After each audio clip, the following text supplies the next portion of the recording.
kita akan belajar tentang ciri-ciri makhluk hidup. Mari kita perhatikan bersama-sama slide yang akan ditampilkan oleh Bu Guru. Ayo kita belajar.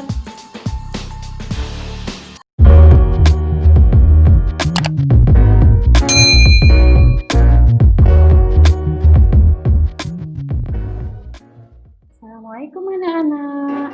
Gimana kabar kalian hari ini? Baik bukan? Baik. Hari ini kita belajar lagi ya. Kita akan mempelajari PB 5. Sebelum kita belajar, anak-anak siapkan alat tulisnya ya, biar bisa mencatat apa yang kalian butuhkan, yang hal-hal yang penting. Nah, ini kita akan belajar tema 1, subtema 1, pembelajaran 5. Tetap masih dalam subtema ciri-ciri makhluk hidup. Nah, oke? Ya. Ciri-ciri makhluk hidup. Apa saja yang akan kita lakukan hari ini? Yang pertama adalah kita akan memahami dulu tujuannya kita belajar hari ini apa. Yang kedua, kita akan bahas materinya. Kemudian yang ketiga, kita akan menyimpulkan pembelajaran yang kita lakukan hari ini. Kemudian kalian kerjakan evaluasi. Dan tentunya yang terakhir ada pesan moral yang diberikan Bu Guru untuk kalian. Oke, yang pertama tujuannya. Baik, mari kita pahami dulu tujuannya. Yang pertama tujuannya adalah kita belajar hari ini mencari ide pokok dalam sebuah paragraf yang berkaitan dengan ciri-ciri makhluk hidup. Jadi nanti Bu Guru menyediakan sebuah paragraf, kalian mencari ide pokok. Yang kedua, belajar bersyukur kepada Allah sesuai dengan pengamalan Pancasila dan menceritakan pengalaman kita bersyukur. Tentunya anak-anak punya ya pengalaman bersyukur kepada Allah. Kemudian yang ketiga, kita juga akan belajar tentang penjumlahan tanpa menyimpan untuk memecahkan masalah sehari-hari yang berkaitan dengan berhitung. Oke. Baik anak-anak, sudah disiapkan alat tulisnya seperti yang Bu Guru katakan tadi. Kita akan mulai masuk pada sebuah materi. Nah, anak-anak, kalian masih ingat kira-kira ciri-ciri makhluk hidup itu apa ya? Seperti yang kalian pelajari di PB 1 sampai PB 4 kemarin. Kalian masih ingat? Ya, ada yang sudah lupa, ada yang masih ingat. Nah, yang jelas anak-anak harus tetap selalu belajar ya. Oke, bagi yang lupa akan Bu Guru ingatkan. Ciri-ciri makhluk hidup. Coba yang bagi yang ingat, apa kira-kira ciri makhluk hidup yang pertama? Apa? Iya, bernafas, menghirup oksigen dan menghembuskan karbon dioksida. Itu ciri yang pertama dari makhluk hidup. Yang kedua, makan dan minum. Pinter. Yang ketiga apa kira-kira anak-anak? Iya? Kalian pasti di rumah punya jawaban masing-masing. Iya, berkembang biak. Berkembang biak itu meneruskan keturunannya ya. Kemudian yang keempat adalah iya, pinter sekali, tumbuh. Mulai dari bayi, bisa menjadi remaja, bisa menjadi dewasa, bisa menjadi tua. Nah, yang kelima apa kira-kira? Ada yang bisa menebak nggak?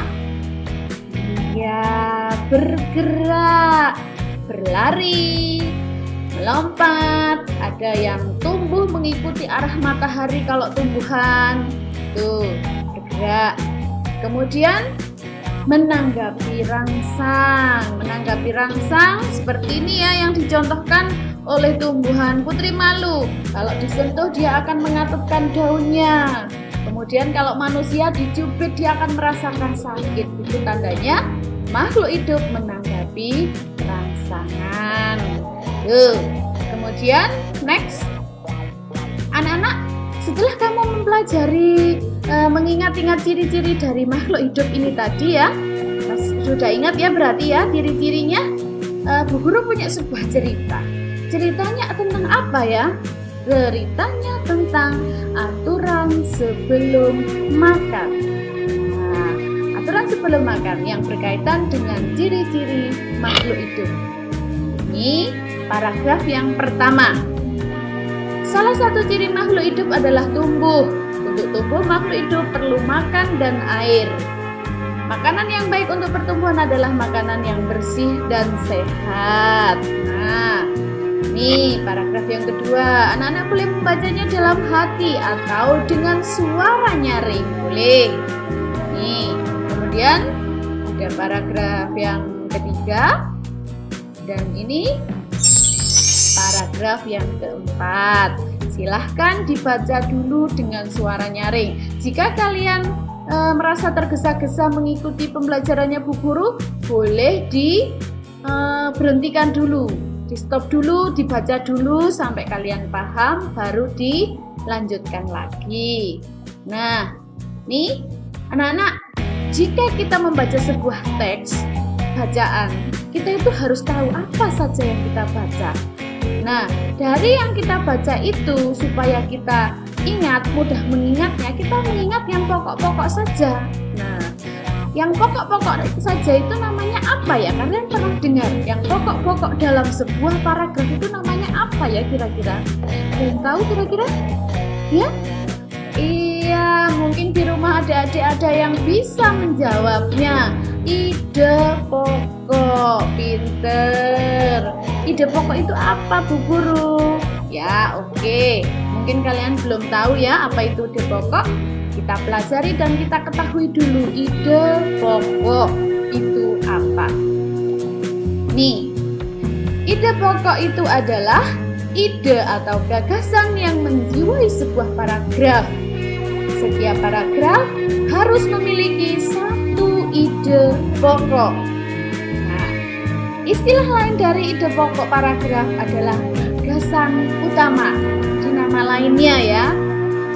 Dalam paragraf, ide pokok itu terdapat pada kalimat utama yang biasanya ditaruh di awal paragraf atau di akhir paragraf, bahkan ada di awal dan di akhir. Seperti itu. Kalian sudah paham bukan tentang ide pokok?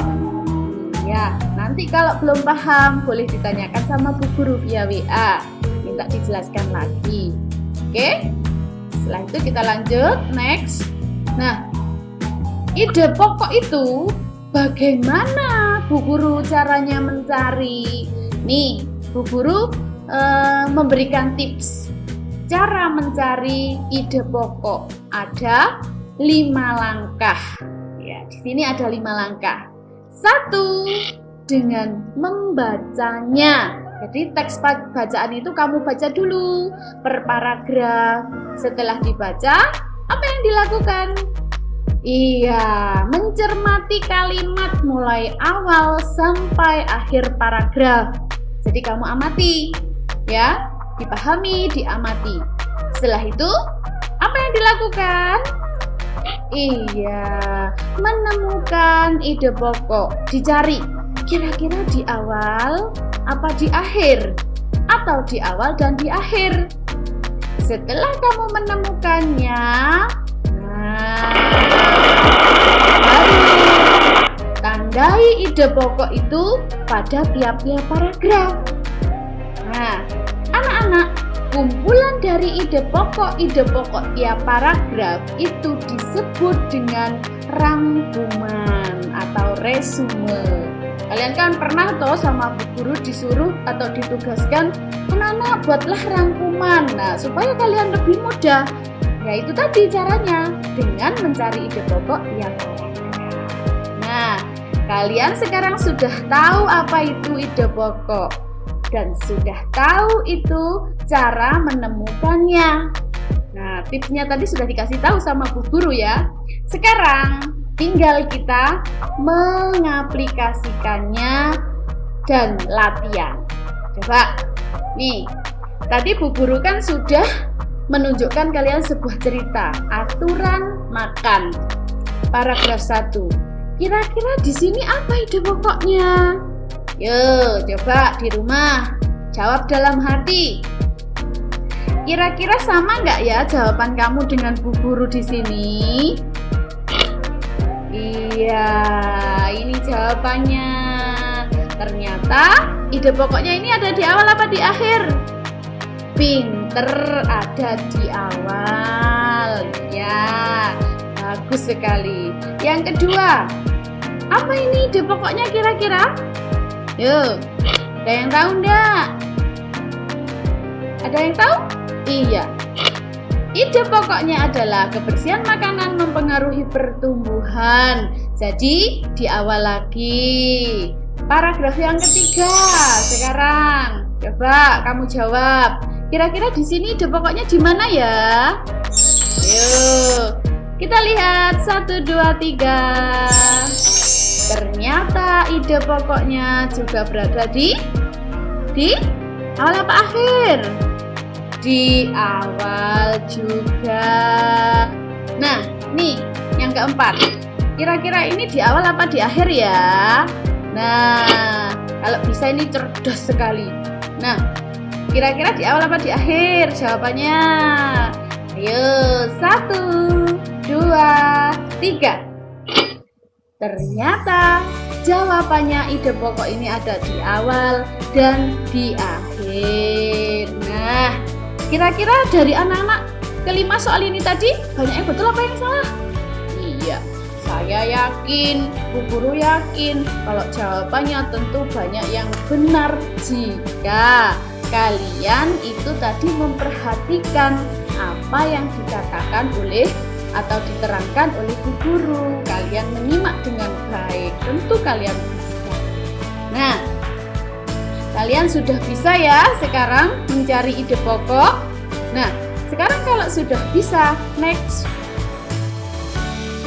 Anak-anak, di dalam bacaan tadi itu kan ada bersyukur ya tadi ya, yang terakhir tadi. Iya, bersyukur. Kenapa sih kita harus bersyukur? Apakah penting bersyukur itu? Iya, kita pelajari ya. Yang pertama, kita perlu bersyukur itu karena satu, agar kita ingat kepada Allah. Yang kedua, menjauhkan dari azab. Yang ketiga apa kira-kira? Ya, jawabannya kira-kira sama nggak ya dengan Bu Guru? Iya, hidup menjadi lebih berkah. Untuk yang keempat, coba dilihat. Nah, dilipat gandakan rizkinya oleh Allah. Kira-kira ada yang sama nggak di rumah jawaban kalian dengan milik Bu Guru? Iya, yang kelima, memberikan perasaan nyaman. Perasaan ya ini ya, bukan kesataan ya. Perasaan nyaman di dalam hati. Nah, yang keenam, berpikir positif. Dan yang terakhir, menjauhkan kita dari penyakit hati. Nah, itu kenapa penting sekali kita bersyukur kepada Allah ya. Nah, seperti kita diberi badan yang sehat, kita bisa diberi makanan untuk bisa tumbuh sesuai dengan ciri-ciri makhluk hidup, itu harus kita syukuri ya. Nah, semua ya, pentingnya bersyukur, semua sifat-sifat bersyukur itu sesuai dengan pengamalan Pancasila. Sila keberapa kira-kira? Coba anak-anak di rumah punya jawabannya pastinya ya. Ya, coba Bunda ingin tahu jawaban kalian kira-kira benar apa salah. Nah, nih Bunda punya jawaban ya. Coba jawabanmu sama apa tidak? Iya, ternyata perilaku bersyukur itu sesuai dengan pengamalan Pancasila sila yang ke-1 yang dilambangkan dengan gambar bintang. Ada yang betul jawabannya? Ya? Oh iya, ada yang betul. Banyak ya? Oh iya, banyak sekali yang betul. Oke. Bagus, kalau gitu berarti tadi mendengarkan ya. Nah, next.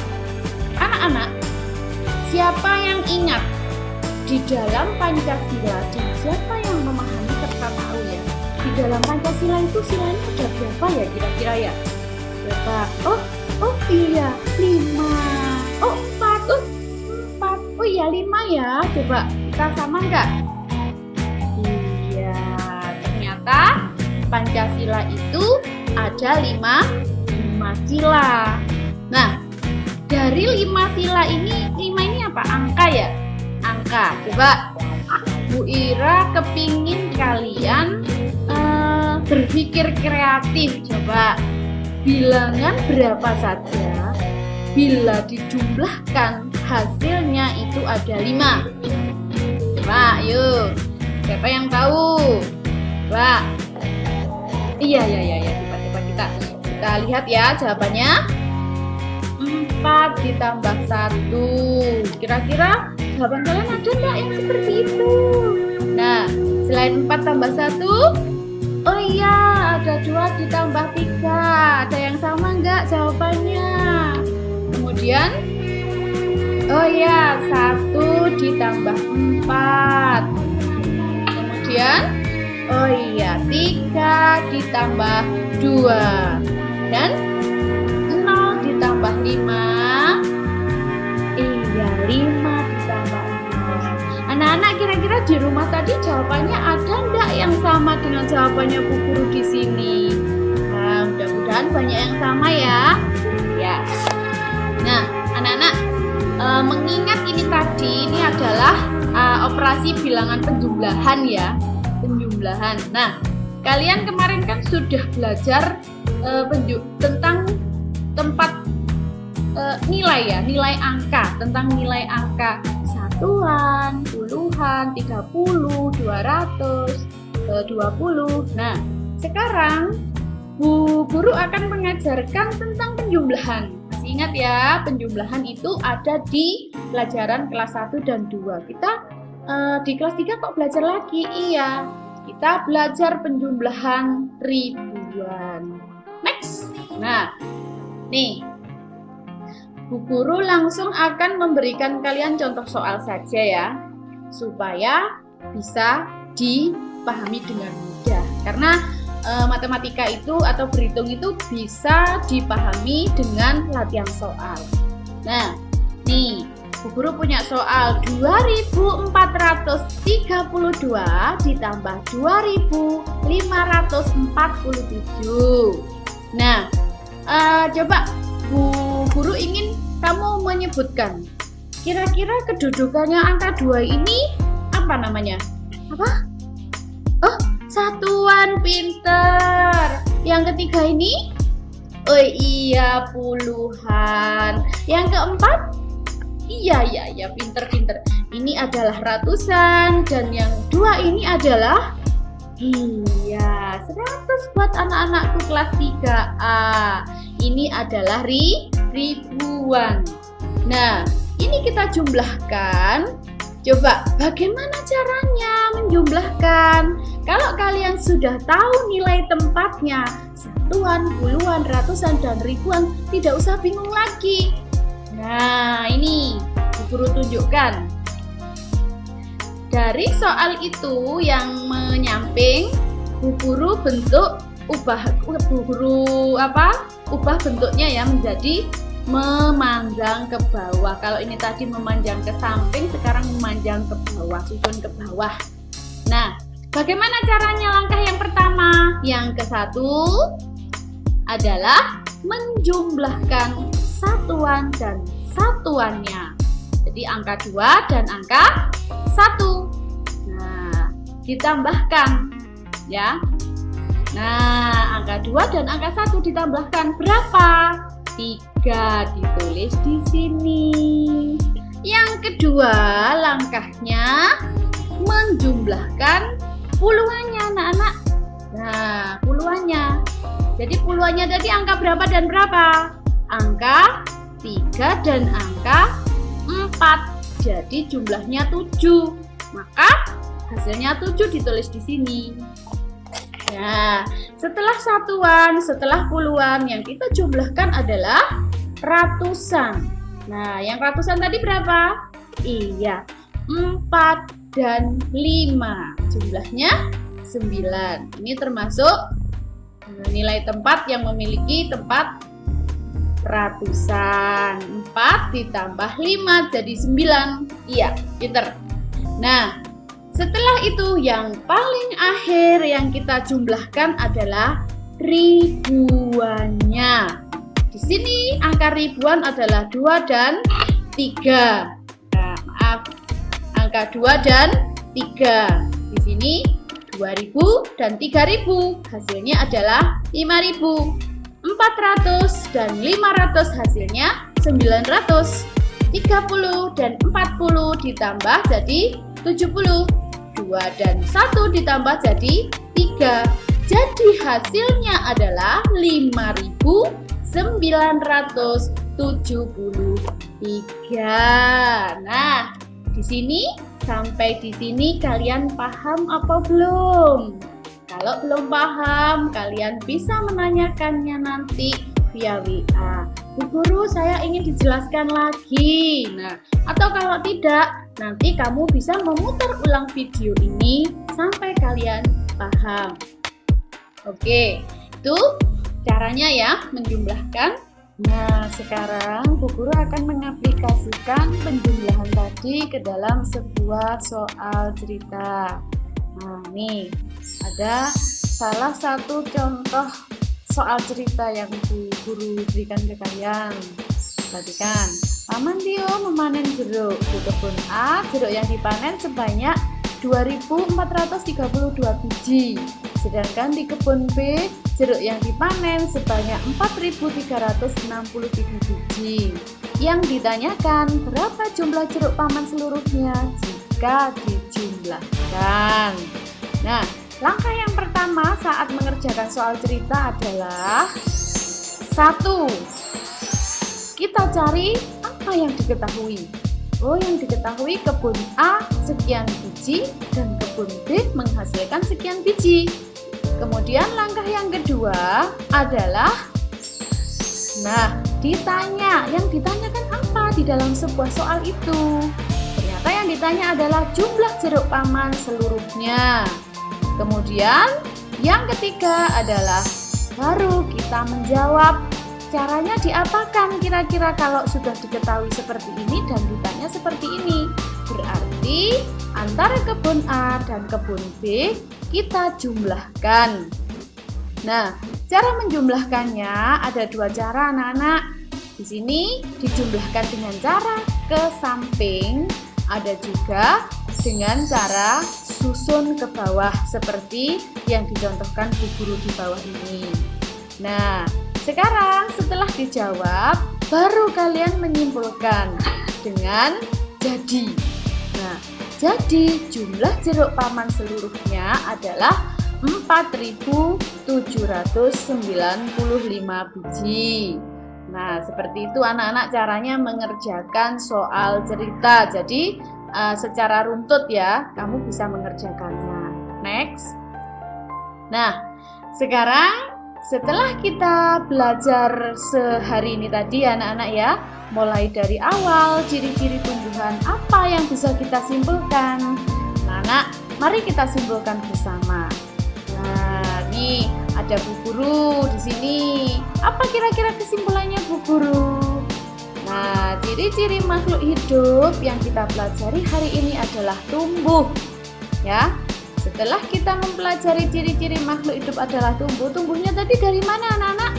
Iya, dari makan makanan yang sehat ya, sesuai dengan kebutuhan kita. Makanan sehat itu sesuai dengan kebutuhan kita, tidak boleh kurang, tidak boleh lebih. Nah, kemudian apa lagi? Iya, kita harus menjaga kebersihan makanan agar kita bisa tumbuh dengan baik, tidak mudah sakit ya. Kalau kita menjaga kebersihan makanan, secara otomatis pertumbuhan kita akan bagus. Yang berikutnya apa kesimpulan kita? Betul. Berdoa sebelum makan. Tuh, ya yang kita pelajari tadi hari ini. Kemudian apalagi yang bisa kita simpulkan? Iya, anak-anak pintar sekali semuanya. Penting pentingnya bersyukur. Jadi, dengan ciri-ciri makhluk hidup seperti ini yang membutuhkan makanan dan menjaga kebersihan makanan serta berdoa sebelum makan, itu adalah salah satu bentuk rasa bersyukur kita kepada Allah, ya. Nah, selain itu juga kita tadi juga belajar menjumlahkan dengan tanpa menyimpan dalam kegiatan sehari-hari. Supaya apa? Supaya kita menjadi orang yang lebih cerdas, ya. Nah, anak-anak, itu kesimpulan kita. Setelah kita mempelajari hari ini, kalian kerjakan evaluasi yang Ibu berikan sesuai dengan alamat yang ada di sini. Kalian boleh meminta bantuan kepada orang tua untuk mencarikan alamat link ini, ya. Jadi kerjakan tugasnya. Jika belum paham, ulangi lagi pembelajaran yang diberikan Bu Guru tadi sampai paham. Jika masih belum paham juga, tanyakan kepada orang tua atau kepada Bu Guru melalui via WA, boleh. Nah, itu ya. Nah, ini pesan yang diberikan Bu Guru.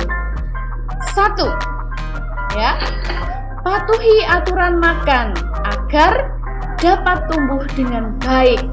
Ya, makan teratur, jangan sampai terlambat. Yang kedua, selalu berdoa sebelum dan sesudah melakukan kegiatan apapun sebagai salah satu wujud syukur kita terhadap Allah Subhanahu wa Ta'ala.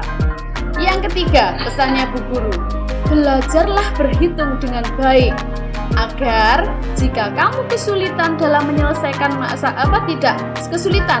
menyelesaikan masalahmu yang berkaitan dengan berhitung. Itu anak-anak pesan dari pembelajaran hari ini. Jangan lupa kerjakan soal evaluasinya. Dadah, kita akan bertemu lagi pada pembelajaran yang berikutnya. Salam sayang untuk anak-anakku semuanya. Assalamualaikum warahmatullahi wabarakatuh.